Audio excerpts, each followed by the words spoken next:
So, yan guys, may tuturo ako sa inyo kung paano mag-live sa TikTok na mag-ML. Yan.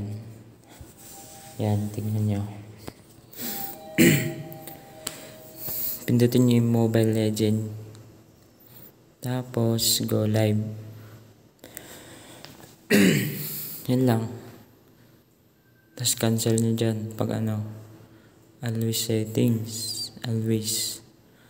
And then, start now. Tapos, open Mobile Legend. Open nyo lang. Yan, open. Yan, tapos hintayin nyo na lang guys magbukas yung ML nyo. And dyan makikita nyo kung may mag-comment, mga mananonood. Yan, pwede nyo palakihin, pwede nyo malaki, depende sa inyo. Yan.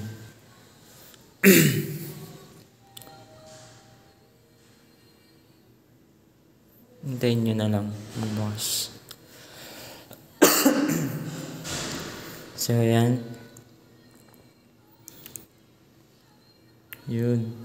Diyan, makikita nyo kung may mag-comment, tsaka nanonood.